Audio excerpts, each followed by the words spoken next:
एक घर में तीन भाई और एक बहन थी। बड़ा भाई और छोटा भाई पढ़ने में बहुत तेज थे। उनके माता पिता उन चारों से बहुत प्यार करते थे, मगर एक बेटे से बहुत परेशान थे। बड़ा बेटा पढ़ लिख कर डॉक्टर बन गया, छोटा भी पढ़ लिख कर इंजीनियर बन गया और उनका मझला बेटा आवारा ही रह गया। बहन और मझले बेटे को छोड़ दोनों भाई की शादी हो गई। कुछ सालों बाद बहन की भी शादी एक अच्छे से घर में हुई। दोनों भाइयों की शादी जल्दी ही हो गई, क्योंकि दोनों भाई डॉक्टर इंजीनियर जो थे। लेकिन उस आवारा बेटे को कोई लड़की नहीं मिल रही थी। उनके माता पिता बहुत परेशान हो गए। बहन जब भी अपने मायके आती तो अपने बड़े और छोटे भाई से पहले मिलती और उसके आवारा भाई से कम ही मिला करती, क्योंकि वह ना तो कुछ दे सकता था और ना ही वह जल्दी घर पर मिलता।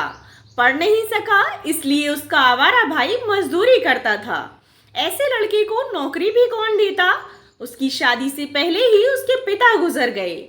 माँ ने सोचा कि अब बंटवारे की बात होगी, इसलिए उससे पहले ही अपने ही गांव की एक सीधी सादी लड़की से उस आवारा बेटे की शादी करवा दी। शादी होते ही उसका आवारा बेटा लगन से काम करने लगा। उसके दोस्त अगर उसे अड्डे पर बुलाते तो वह कहता, आज नहीं फिर कभी दोस्त।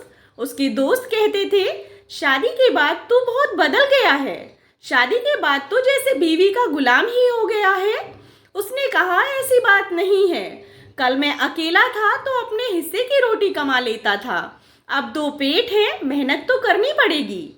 घर वाले नालायक कहते थे तो चलता था, लेकिन मेरी पत्नी अगर मुझे कभी नालायक कहे तो मेरी मर्दानगी पर एक दाग लगेगा, क्योंकि एक पत्नी के लिए उसका पति उसका घमंड, इज्जत और उम्मीद होता है। उसके घर वालों ने मुझ पर भरोसा करके ही तो अपनी बेटी दी होगी, फिर उनका भरोसा कैसे तोड़ सकता हूँ।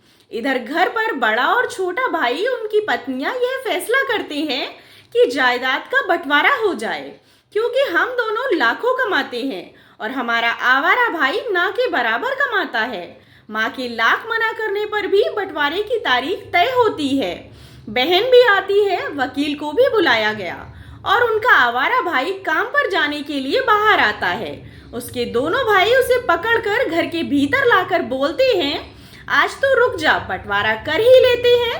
वकील ने कहा, ऐसा नहीं होता, साइन भी करना पड़ता है। आवारा भाई कहता है, तुम लोग बंटवारा करो, मेरे हिस्से में जो हो वह दे देना, मैं शाम को आकर कागजों पर साइन कर दूंगा। बहन बोली, अरे बेवकूफ, तू गवार का गवार ही रहेगा। तेरी किस्मत अच्छी है कि तुझे इतने अच्छे भाई और बहन मिले हैं। माँ ने भी अपने आवारा बेटे से कहा, अरे बेटा, आज रुक जा, बंटवारे में कुल 10 बीघा जमीन में दोनों भाई 5-5 रख लेते हैं और उसके आवारा भाई के लिए पुश्तैनी घर छोड़ देते हैं। फिर उसका आवारा भाई चिल्लाकर बोलता है, फिर हमारी छोटी बहन का हिस्सा कौन सा है। उनके भाइयों ने कहा, अरे मूर्ख, बंटवारा सिर्फ भाई का होता है, बहन का हिस्सा सिर्फ उसका मायका होता है। आवारा भाई बोला, शायद पढ़ा लिखा ना होना भी एक मूर्खता ही है।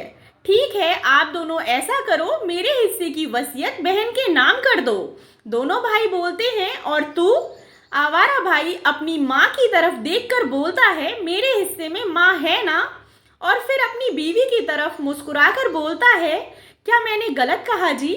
उसकी पत्नी अपनी सास के गले मिलकर बोली, इससे बड़ी वसीयत क्या होगी मेरे लिए कि मुझे माँ जैसी सास मिली है और पिता जैसे ख्याल रखने वाला पति। यह सुनकर बहन दौड़कर अपने आवारा भाई से गले मिलकर बोलती है, माफ कर दो भैया मुझे, क्योंकि मैं आपको समझ ना सकी। आवारा भाई अपनी बहन से कहता है, इस घर में तेरा उतना ही अधिकार है जितना हम सबका। माँ का चुनाव इसलिए किया क्योंकि तुम सबको मैं याद रहूं, क्योंकि यह वही कोख है जहां हम सबने 9 महीने गुजारे। माँ के साथ तुम्हारी यादों को भी मैं रख रहा हूँ। दोनों भाई अपने आवारा और गवार भाई से लिपटकर कहते हैं, आज तू सचमुच का बाबा लग रहा है, तूने हमारी आंखें खोल दी हैं। सबकी आंखों में आंसू आ गए और सब एक साथ फिर से रहने लग गए। दोस्तों, माता पिता से बढ़कर कुछ नहीं होता, इसलिए उनका सम्मान करें।